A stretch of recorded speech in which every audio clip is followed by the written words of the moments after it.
Well, hello and welcome to Beer with Bourne, and today we're joined by Charlie Wyman. Hello. Nice to see you, Charlie. Yeah. Cheers. I feel a bit weird. You've gone for water and a coffee. water and a coffee. Well, that's fine. I hope you don't mind, but I've gone for the old Guinness. I know. I feel like I've got drink regret. Drink regret. Drink regret. I feel like we should have done the Aperol. We have a thing. You introduced me to what I call the orange drink because I can never remember what it's called. And yeah. And then there is a funny story later, which we might talk about, where Aperol, my orange trainers, on an image on LinkedIn, then won me an account. I'm down with that, yeah. Yeah, that's cool. So, yeah, we've known each other for quite a while. Yeah. We met when I think I was doing a bit of speaking. You did a talk. It was at... It was at the hotel, the Lace Market Hotel. I can remember that, but I can't remember the name of the event. You were talking about shipping body parts, and I was like, ooh, this sounds interesting. Yes, it was how I approached Speedo Swimwear with body parts to get an appointment, which worked. Yeah. It did freak out the lady who I was sending the body parts to, but there was obviously thought process. They had their products on, and my business card stuck to the hand when the arm went in and the head, and yes, it was a mannequin. It wasn't real body parts, obviously. But yeah, so that's when we first met, and then we kept in touch, and then when the COVID hit, I rang you in a bit of a blind panic. Yeah. Can you help us? Oh, please. Yeah. You were amazing, and you came in and really dramatically helped our business be born. Got beer on the brain. Yeah. So, yeah, and you really showed us how to use LinkedIn properly, and as a result, we had a very big upturn in business. So thank you very much. It was great because I think when I was doing a lot of the coaching and training, like I was always desperate for like sort of proper tangible results, and you were just like, "We've won this new account. You can put this number to it." I was like, "Yes, come on." Yeah, it was cool. It was very good.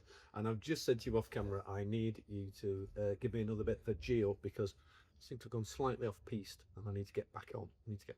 But yeah, so tell us a bit about your background. Where to start? It's always a bit of a weird one, isn't it? Yeah. At the beginning, how long have you got? My background, I guess, like the thing that I've been talking about a lot recently is that like I've always been fascinated with business. Yes. Like my whole thing is that I really love like all the ins and outs of how business works. And my dad had a garage and a service station, petrol station. So I spent a lot of time sort of like listening to my dad talk about frustrations of the business, how it works, and then I started working for him when I was 15. And then I don't know, like I never really knew what I wanted to do in life. Yeah. I still don't. But I've always had a fascination with business. And I remember when I was doing my A-levels and I wasn't in the best place at the time back then, but I remember going, I wanted to do business and psychology. Yeah. And everybody was just like, what are you talking about? And it seemed like a big curveball for them. Because I was sort of like funneled into the sort of engineering path because I'm very good at maths and physics. Yeah. And I love engineering. I've also loved engineering in my life. So I've always worked with engineers. I've always worked in business in some sense. But I kind of accidentally fell into marketing and sales because I was working. It's really weird. It's like, where do you start? So well, you excuse for interrupting. I know you used to have your own business. I did. Abroad. I did. So I start from the beginning, I guess. So I studied engineering, and I quickly realised that I'm not a very academic person. I don't learn theory very well. I learn by doing and getting stuck in. Yeah. So I did 2 years at university and studied electronic engineering, which is a barrel of laughs. And then I got a job. I was just working in insurance, and I was sort of progressing within that business, and like everybody loved me and kept giving me opportunities, and just sort of always thought I was mad as a box of frogs. But I didn't see myself working in insurance. But I didn't know what I wanted to do. And then my mum and dad bought a house in Sardinia. Yes. So I thought, all right, I'll go and help dad renovate the house. Yeah. And then I'll go travel and find myself, and all things that you do in your early 20s. But when I moved to Sardinia, the house had 160 olive trees in the garden, and everybody was like, oh my God, Sardinian olive oil is the best in the world. Yeah. So like me being me, I was like, okay, prove it. Yeah. So I just started learning everything there was to know about olive oil, and I started making olive oil, and I thought, oh, what if I was to sort of like bottle this up, bring it to the UK, and also sort of share a lot of the food that was in Sardinia that you didn't necessarily get everywhere else. Yeah. So my first business was born, Palmavera Fine Foods. And I don't know, for whatever reason, I'd like cobbled together a brand. I got a friend of mine Amazing. who was a graphic designer at the time to sort of like put together some graphics and things. Had absolutely no idea what I was doing, but somehow made it work. And I was just like doing it because it was a bit laugh, really. And then, because when I was in Sardinia, I started to row. So I joined the local rowing club because I thought, right, it'd be great to learn a bit of Italian, meet some people. Mm-hmm. Yeah. And I loved that, but I was learning by copying other people. Yeah. Didn't speak very good Italian at the time. So I got to a point where I was actually pretty good at rowing, or I was winning races, and I was sort of, everybody kept saying, oh, you could do more with this. So I thought, all right, it'd be cool to get a bit of proper coaching. Okay. So I thought, all right, I'll move back to the UK, keep the business going. But it was just a bit of a laugh. So it wasn't a very profitable business. Yeah. And also I was driving all of our produce from Sardinia to the UK because that was cheaper than shipping it at the time. Not all experience. Yeah, I mean, it was an amazing experience. Yeah. So I got a temp job working for Sport England. Did you? As a business administrator. Yeah. And that was great. I worked with such a brilliant group of people. Like, I loved that job. Yeah. Like, the work wasn't necessarily very exciting, but the projects and things like that, and the atmosphere and everything else was great. And then there was an opportunity to join the regional grants team. Okay. But that was going to be a redundant position within about a year. But I thought, you know what, it sounds really interesting. Yeah, take it. Do it. Let's crack on with that. So I did that for a year. And then I got another temp job working for the NHS, but on the Regional Innovation Fund. Okay. So it's all to do with grant funding. Yeah. And then within the NHS, a lot of it was kind of promoting the regional projects to, you know, the Department of Health, setting up events, putting together brochures and things. So it wasn't a marketing job. But it was kind of verging on that. And one of the project managers for one of our most successful projects, who hated any form of self-promotion or anything, had me breathing down her neck all the time, going like, you're our most successful project. Like, we need you to sort of like, you know, talk about the project, the success and things like that. She was like, oh, you need to come and work for my husband. Okay. So I went to meet with her husband, who had a laser scanning company. Ah, yeah. At that time, I only thought that laser scanners were the sort of things that you get in clubs. Yeah. It turns out they use them for surveying. Turns out they do, yeah. So I joined that business, and I remember having a conversation with him, and he's like, oh, we need a marketing person. Yeah. I'm like, well, I'm not a marketer. I've got no idea about marketing. And he was like, oh, well, you know, Nicole's told me that, you know, you're doing brochures, you're doing events, you're doing all this, and this. That's marketing. That's what we need. So I'm like, oh, okay, cool. So so I thought, all right, well, my job's coming to an end at some point, so why not? And then that was kind of like a big springboard for me, because you know, it was a small business, and I think I worked for somebody that saw something in me that I didn't realise. And I'm one of those people that I'm just like, oh, that's not working, or that could be made better, or you know, I wanted to get stuck in and involved in everything. And he was just like, well, it's easier to let me crack on than to sort of. So he's learning on the job, but a lot of marketing people are. That's how they developed. And I remember him turning around, he's like, you're really good at sales. Like, we need to give you like a proper sort of sales job. I was like, oh God, no, because like at the time I thought like salespeople were the devil and, you know, sort of just manipulative and everything else. And he's like, no, it's just, and he was sort of repeating a lot of stuff that my dad was repeating too, which is around, it's just talking to people, it's understanding challenges and frustrations. So I started doing that, and then I started running teams, and then I started, we set up an office in South Africa and Australia and North America, and it was, it was great. I had a lot of fun. I had a lot of fun doing that. And then springboarding further forward, when we met, where you helped Born, you were consulting. I was. So I'd left. So it was. I do talk about this quite a lot actually, because I think I'm very pro therapy. Yeah. I think we would all benefit from having therapy at some point in our lives. Yep. And I really loved that job. I loved the company, I loved that job. And I was essentially on this path to essentially run that business for the owners who just wanted to be engineers and things. Sure. And then they had a change of personal direction for whatever reason. The culture of the business essentially changed overnight. The values changed. And I didn't quite know how to handle it. I didn't have the emotional maturity back then to sort of handle it very well. Yeah. So somebody suggested, if you consider going talking to a therapist about it, because your behaviour wasn't amazing. And I think I've done various leadership courses over the years and talk about, like, sometimes your biggest stars in the business can actually become your biggest rebels if there's a misalignment in values. Know it well. I was involved in a business very heavily that was then bought another business. And when they pulled them together, I didn't particularly enjoy that journey. The culture changed. The people I were working closely with and was managing changed. And I found that very difficult. So I get that. Yeah. And I kind of went a little bit off track. And the MD, luckily, was good enough to put his arm around him, pull me back and go, "What's wrong with you?" Yeah. So I get that. And I think it's really important to work for people that can kind of, I think in one way, have that compassion and empathy to sort of go, you know what, that's not like you. You're behaving in a bit of an odd way. Totally. Maybe there's some other things going on. Yeah. So they suggested going seeing a therapist at that point, which at the time was a horrible situation to be in. I was very tormented and very sort of traumatized by the whole situation. But actually, the therapist was really good and kind of like helped me realize that actually it wasn't all my fault. Yeah. Everything was going wrong, and that it helped me sort of learn a few things about myself that I hadn't necessarily considered. Yeah. Because like my background, like I grew up in a sort of family where it's like you've got to do everything yourself. Yeah. It's a sign of weakness if you start asking for help, or Okay. You've got to do it yourself. And if you want a job to do it properly, you do it yourself. Yeah. And self-help was like, for people that needed help type of thing. Yeah. So it kind of all linked together in that sense. So that was kind of like a big tipping point in my life. But also the outcome of that was that I needed to get out because it was a toxic environment for me. It wasn't going to go anywhere. Yeah. I didn't want to stay working in a place that was just driven by money and making profit. It wasn't aligned with my values. No.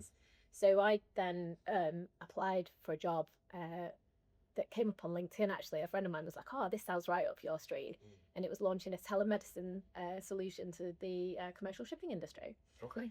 And I remember reading the job spec, and it was just like, "Oh, right, well, we need a degree in this, a master's degree in this. We need like 5 years experience in this, 2 years experience in this." And I'm like, "Well, I know I can do that job, but I don't need any of these points of experience." But I thought, you know what, like, I've got nothing to lose, so let's go for it anyway. Got the job. But then I think sort of working in that environment for a year, I think it made me realise that I did have certain skills and a certain way of looking at the world that would help other people. So I didn't quite know how that would look or what sort of business that would be, but I just thought, you know what, I'm just going to quit and figure it out. Yeah, and massive believer in this. Having the experience and having the gumption to get on with it is so much more than having the certificates. Yeah. I say that because, I left school with very little. Now running an agency with my business partner, Ben, and I do look sometimes over my shoulder and go, hang on a minute, how did this all work out? But yeah, big believer in it, big believer. Well, it's a bit of a running joke at the moment, especially because I now work in aviation. You do?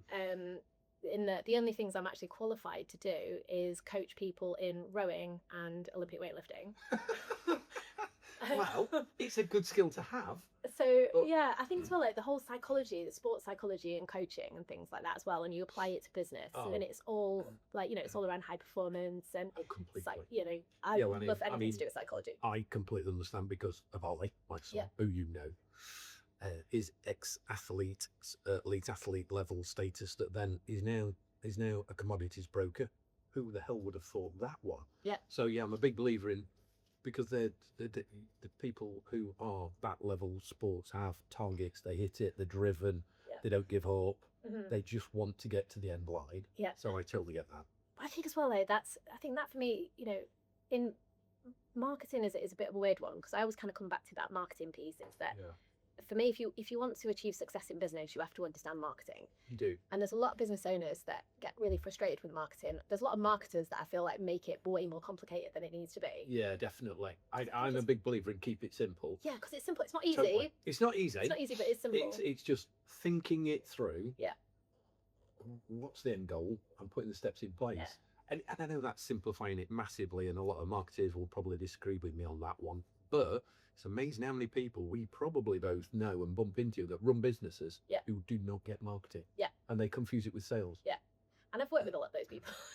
Yeah, so have I. But I think as well, I think you've got to look at it in the context of sales too, and also in business, because I think if you want to be successful in business, you have to understand what you need to do in order to be successful. Yeah. And I think you can't just pass marketing off to other people and not have some sort of You investment have to, in it. even if you pass it off, having the understanding of what they're doing is important. And also giving the time for people. Yeah, so it's like, it's like working with you. Yeah. It's like, I can't just go, all right, Sean, crack on, go and run this campaign or design this campaign. You're going to come back to me for questions. You're going to want to understand what stories I can give and things like that. So, you need to go in it understanding what you need to contribute and how that's all going to work. But I think as well, it's like what I had identified was that so many business owners really struggle with marketing. I've always worked in engineering, and you don't get taught anything to do with sales, marketing, or business when you're doing an engineering degree. No, having worked with engineering firms, I get that completely. But you can also look at it like a problem, right? Marketing is the problem. So how do you make it easy for people? So I think I just looked at that and I thought, right, for me, there was like a clear process. Well, it's transferable. And a system around how to make it as easy as possible and understand what you need to do. So, and I think that's like generally how I look at life. Like there's a system as a process for everything. So how can you make things easier, more understandable? How can you get people bought into that? So I think me quitting that job and then starting the kind of coaching and consulting business was a really good thing, because I learned so much in that 7-year period. Now there's a weird story to this, isn't there? So I've known you. Sorry, we've got a visitor. There's a fly. Sorry. So I've got. You were coaching us, very successfully, and you were coaching other businesses. And then the next thing I know, I ring you, and you go, "Oh, I've got a job." But there's quite a comical story attached to it. Well, it's not really comical. I should have said it's an unusual way of what happened. So what happened? So it's actually two of my. Sorry, I should ask, are you comfortable telling this story? No. Cool. I think the other thing as well is that I think because I spent so many years of my life not talking about anything and being quite a closed book. That now I've gone the complete opposite end of the spectrum, where I'm like, just overshare about everything. I think as well, I think sometimes if you can overshare or just say it as it is, I'm not precious about anything like that as well. And I think as long as somebody can take something from that or learn or help or something like that, then that's a good thing. But it's like one of my coaching clients was working. So he was a leadership coach, Tony Brooks. Oh no, Tony. He should definitely get on the podcast. Great guy. Yeah. So he was doing some leadership training and coaching and values with TGIS Aviation, who I now work with. And then they also had a marketing consultant, Ronnie Harris, who I collaborated with on LinkedIn local events. So we got together to do that. And we'd also had loads of really in-depth conversations about marketing and engineering and sales and things like that as well. And I think Ronnie was open and upfront, going, this, we're struggling to get results from the marketing efforts. We're not quite sure what's going wrong. We're not quite sure where to go. And then the owners of the business were talking to Tony, saying, we're really struggling with understanding how to make the marketing work effectively. And then also they'd gone for a camo, so the approvals with the CAA. So they had something quite big to launch. Didn't know how to do it. So both Tony and Ronnie were like, we should talk to Charlie. She might be able to help you. So I went in to do a kind of bit of a consulting coaching project with them. And then they, again, saw something in me at that point, invited me to join their board meetings. And then I think after about 6 months of me going, have you considered doing this? Or maybe you should look at doing this. And, kind of talking about different areas of the business that wasn't just sales and marketing. At the end of 2023, I got a call from Ian, who's one of the co-owners, saying, would you come and work for us, or what would we need to do for you to come and run this business? Yes, so you are now. So I'm now managing director of TGIS Aviation. Congrats. Well done. And that was a bit like, okay, fair enough. But that's brilliant. So I've been doing that nearly 2.5 years now. It's gone quick. It has. That has gone really quick. So now, of course, I follow you on LinkedIn. And sometimes Charlie's away again. Oh, Charlie's away again. So you are now flying around the world. Going to conferences and events. And that ties it, because you do public speaking as well. And are you still doing public speaking? Oh, God. So, I mean, you're a busy lady. So, okay. So what have you learned about the aviation industry, and how has that transferred skill helped you be ND? I mean, that's a big question. Yeah, if I could start answering that question. Yeah. I think the one thing about like aviation is such a cool industry. It's so cool, and there's so much more than just what you sort of see. Yeah. Like, you know, when you go through airports and you get on planes and traveling places and things.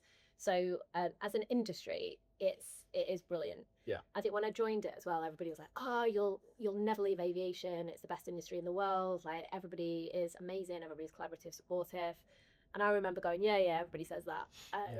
You know, like, how special could it be?" Yeah. But there definitely is something about it, and also everybody is really collaborative and really supportive and helpful and open. Yeah. You know, obviously you've got a set of things that you can't talk about, and you know that there is a lot of stuff that you need to keep to yourself, but the kind of the collaborative community vibe that you get with it is, because there are sectors who are very closed, won't talk to each other. It's a bit like creatives. All the creatives, we all know each other. We all help each other. We all give advice. Yeah. And I suppose, so aerospace is it aerospace? That's correct. So what I have learned is that aerospace is like space and aviation. Oh, okay. Whereas aviation is typically like just aviation. It doesn't quite go into that. Yeah, that role. Yeah. Okay. I think the other one, which I've always found, because even with other coaches, like back when I was doing the kind of coaching and consulting side of things, because also like marketing is very kind of crowded industry. Yeah. Is that there is enough business for everybody. Oh yeah. And also it's that, like, sometimes if you can understand like where you really add value and what you really help people with, instead of trying to be everything to everybody, focus on something you're really good at and then collaborate with other people. Yeah, totally. Because there is enough for everybody. Well, you know what we're like as well, and you know, we know what we're good at. Yeah. We stick to that, and we bring in specialists. I mean, literally this morning before setting up here, you know, I booked a photographer and a film crew for a client. Yeah. You know, we're buying in data from another specialist on that. So we collaborate, because then you get the full skill sector, full skill for the campaign. Yep. And they're getting specialists, not somebody who thinks they can do a bit of everything. Well, that's why I've always liked working with you, because it's like, you know, you do have a very collaborative approach, and like you are very good at networking. You've got an amazing network, and like, you know, all these different people with these different skill sets. Yeah. And I think there's a tremendous amount of value in approaching life like that. I think. Yeah. I know too many people that try and be everything and don't.